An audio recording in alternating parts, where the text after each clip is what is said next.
5th day of doing 70 fasting. I'm on the way to work, and you know, the goal of my 70 fasting is I want to be a better person. I want to smile more. I want to begin the day always with gratitude, like that. But sometimes when you feel weak, it's hard to do these ones. You know? That's why I do live again, so that I can exercise. I want to relate to people. Actually, I'm on the way to my work now. I'm driving. It's raining right now.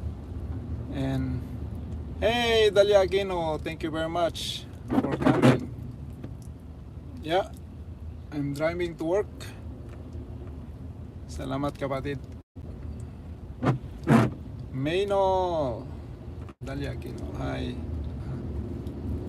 So, kaya nasabi ko, I'm on my 5th day on my 70 fasting.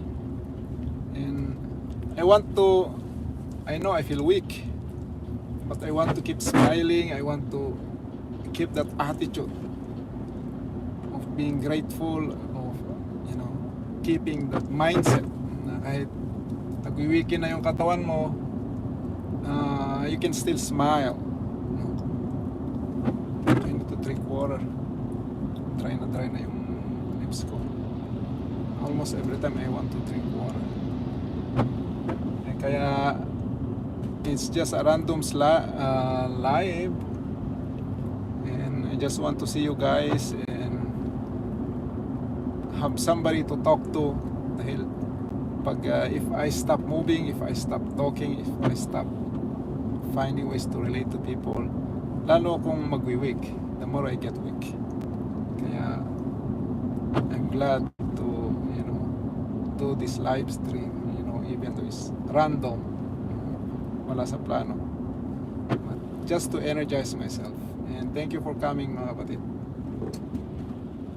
According to okay, mayroong nag-appear sa cellphone ko na commercial.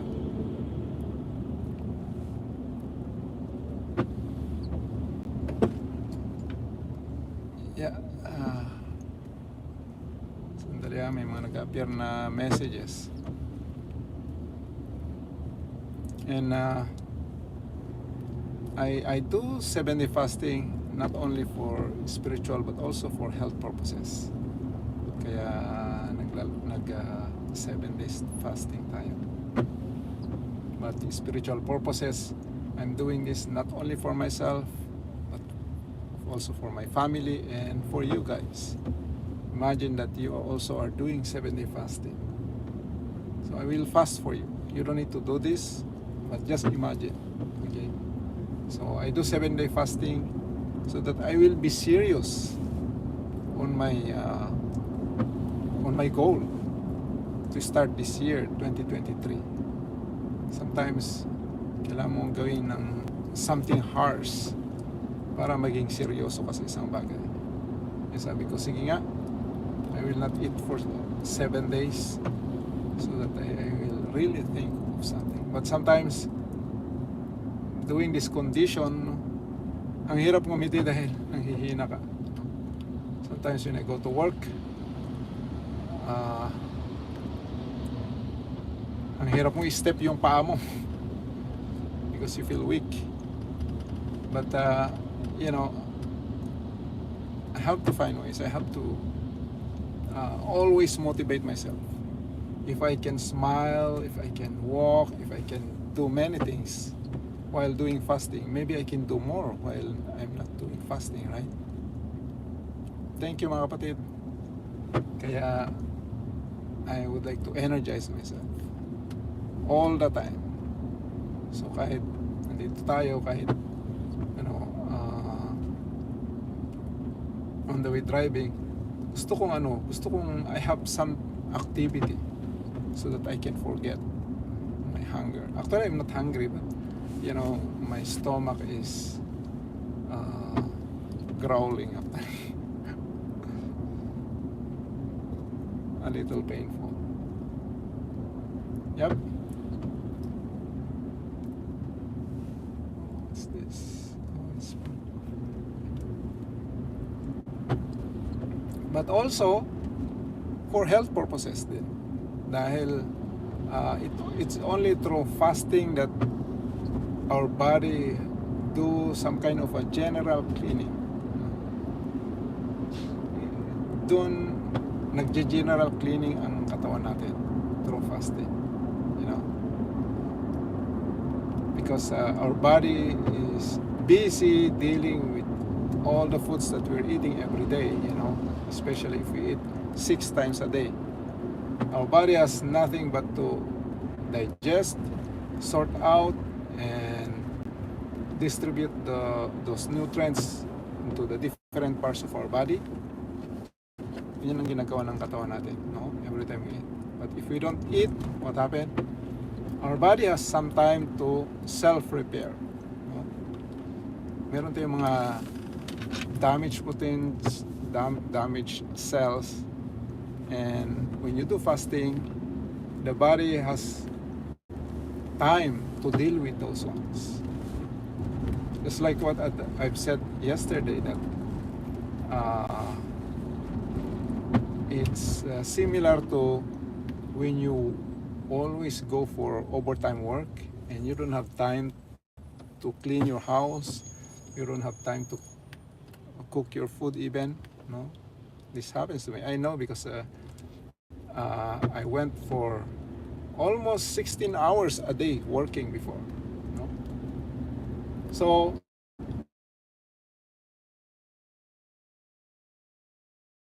go home, my kids are I go to work, my kids are also sleeping because I go to work early morning, 6 o'clock, and I come home around 12 midnight, 1 midnight, like that. You make money, but you don't even have time to have good food, no?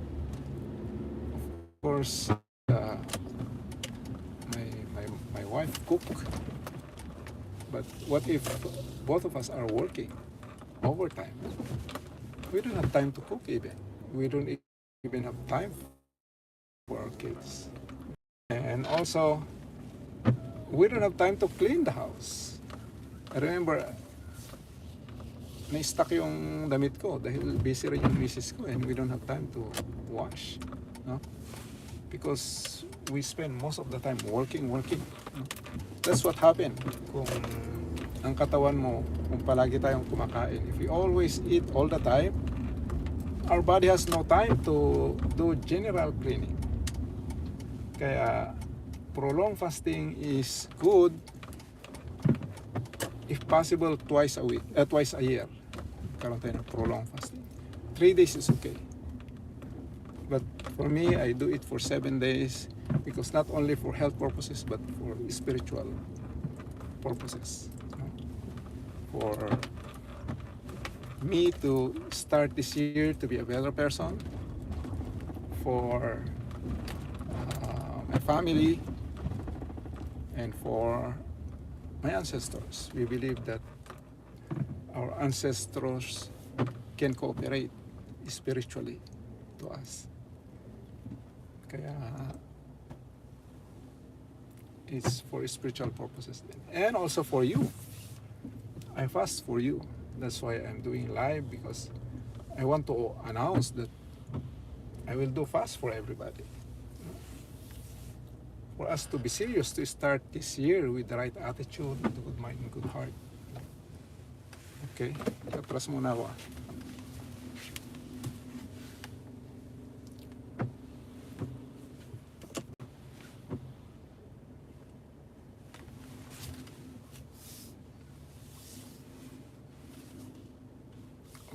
Too close.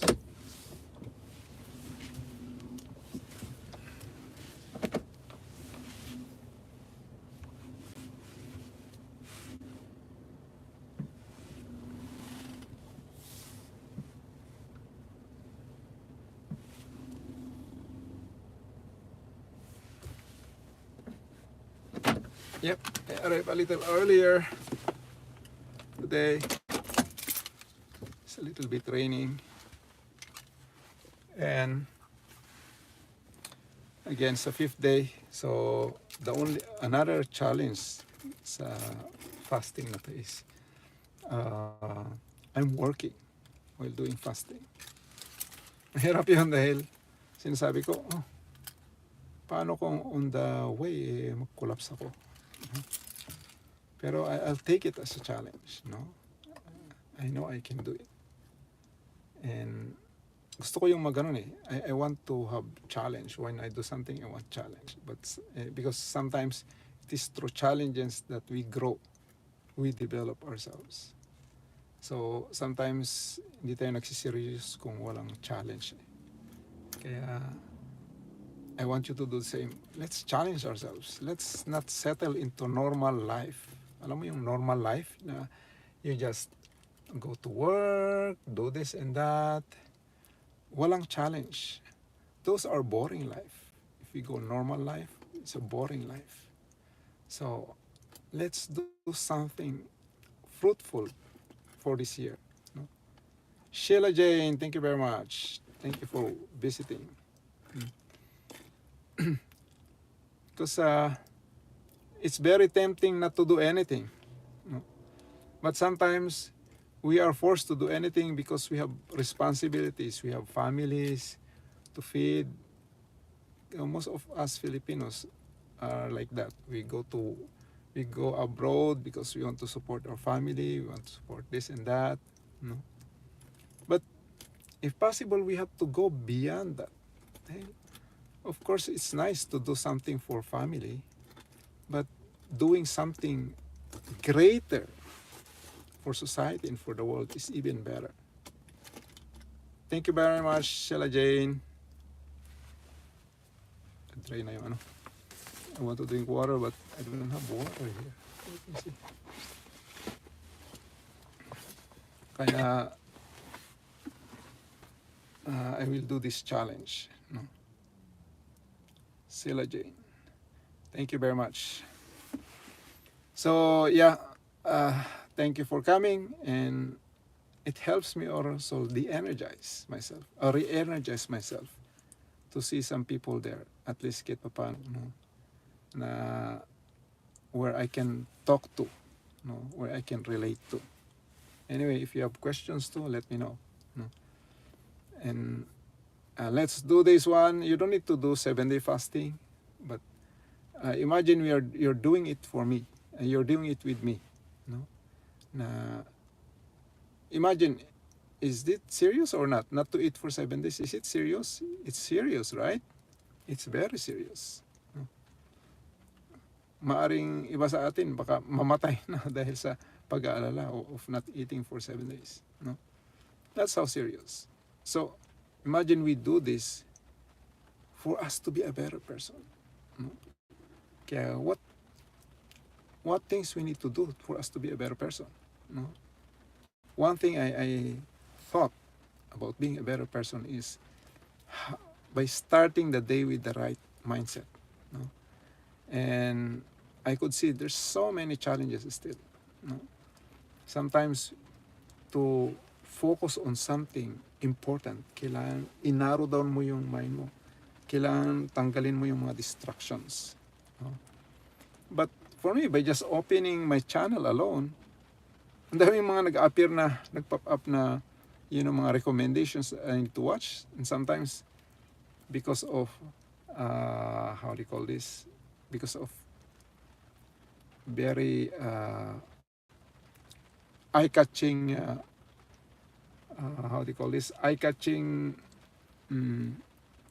thumbnail, bago ka mapunta sa channel mo, napapa-watch ka doon. And then, it channel you from one channel to another, of one movie to another, especially shorts. No? I realized, no, sometimes, without my knowledge, nanood lang ako ng konting shorts, and I was surprised. I've been watching for almost 1 hour, sometimes more than 1 hour. Also including in Facebook. Sometimes I just want to check my Facebook, and then there are other distractions around. No? And then napapa-watch ka rin. No? So, because of those social network, ang hirap mai-focus yung mind mo sa isang bagay na gusto mong gawin, no? Kaya sabi ko, kailangan magseryoso ko, gawin ko nga kaya itong 7-day fasting, no? So for me to be serious. And still, despite of doing 7-day fasting, still I could experience some distraction. But by saying it, helps me remind myself na, oh, I have purpose of doing 7 days fasting. I want to narrow down mga distraction. I just want to pray, I just want to meditate, I just want to focus on my purpose. I just want to read my gratitude. I just want to start the day with the gratitude. I want to have that kind of mindset to start this day. That is one habit. Because for us to be a better person, we have to create some habit. At yan ang wina-workout ko ngayon. Making a habit to start the day with a smile, to start the day with gratitude. Sheila Jane, thank you. And I hope you do the same.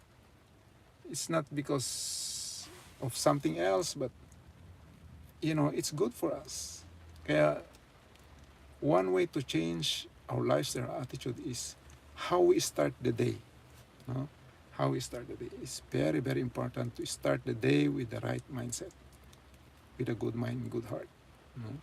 And for me, one best way to do that is prayer, meditation, and gratitude.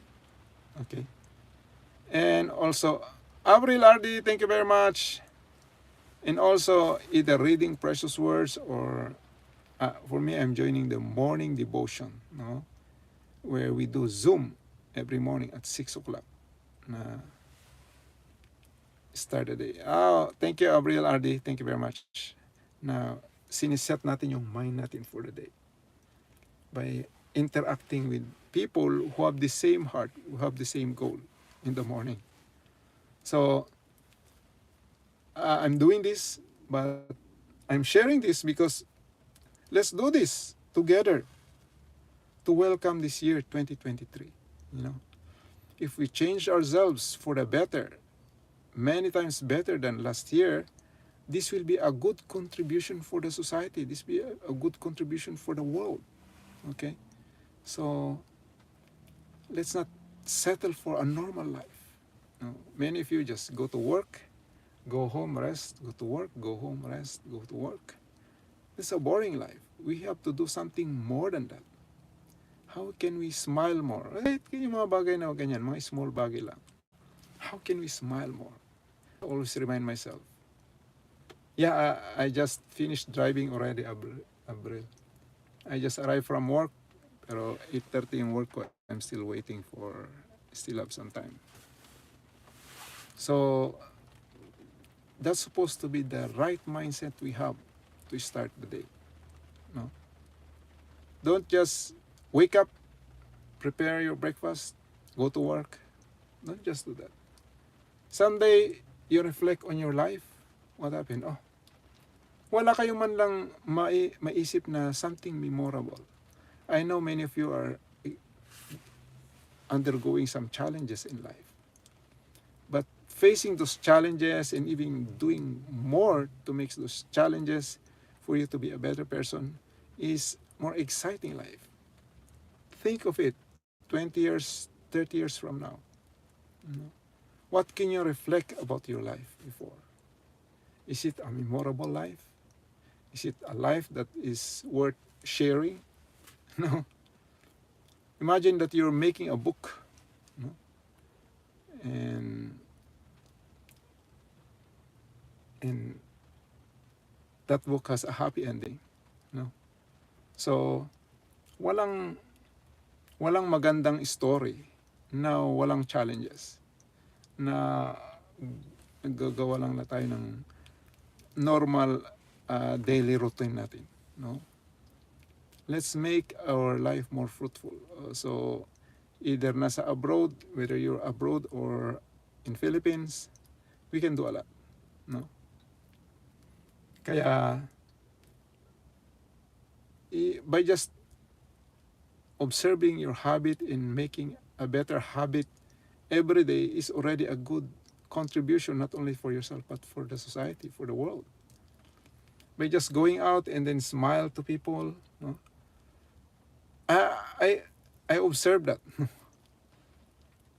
when I'm working in a certain sushi company before. I'm doing part-time there, and we go to Yahoo, to Cisco, to Google, and we prepare some food for employees, mostly sushi. And every time I go there, I always smile to people, every time. And then when the company close, they miss me. Sabi ko, oh, this will be our last day. Oh, really? Like that, no? And then they want to employ me. Pero wala akong plano mag-work before. So I don't go there. Some of my coworkers, they got employed to some places. Pero sabi ko hindi. But just simply smiling to people every morning, they remember you. No? So by just smiling to every person, you brighten their life. You brighten their life. And for me, after some time, hindi ko nagagawa yun. Dahil kung minsan, hindi mo nagagawa, depende sa mindset mo in the morning. That's why very, very important to have a right mindset in the morning. That's the very important. Your right mindset in the morning affects your whole day. No? Dahil ang mind natin, automatic. Our mind is thinking mostly negative thoughts. That is according to neuroscience. That's not my own opinion. According to a study, we have around 60,000 thoughts a day. And 80% of those thoughts are negative. 80% are negative. Kaya kung pinapabayaan mo yung mind mo, hindi ka nagsiset ng right mindset in the morning, what happen? Maalala mo yung mga tao na you hate before, maalala mo yung mga tao sa Philippines, people you don't like, nag-pop up na lang without your knowledge, no? Kaya yung sinasabi nila na affirmation, na you do affirmation every morning. If you don't do affirmation in the morning, your mind will do automatically some affirmation. What you're thinking, what you're reflecting is like your affirmation. And mostly those are negative, no? Kagaya yung garden mo, kung hindi mo inaalagaan yung garden, automatic tutubo ang mga weeds dyan. Weeds will grow, no? Just like ourselves, our thoughts. If you don't do anything, a good mindset in the morning, any kind of thoughts, negative thoughts will poison our mind and will make our day, will affect our day talaga, no? That's why it's very, very important to do a right mindset in the morning, no? Let me see, what time is it now? So thank you very much, everyone. This is just my short message for the day, and let's begin always the day with the right mindset, with a good mind, good heart. Okay? Thank you very much. See you again tomorrow. Bye-bye.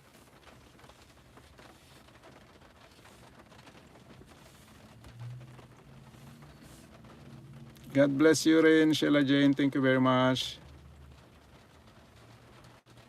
Bye-bye. See you tomorrow.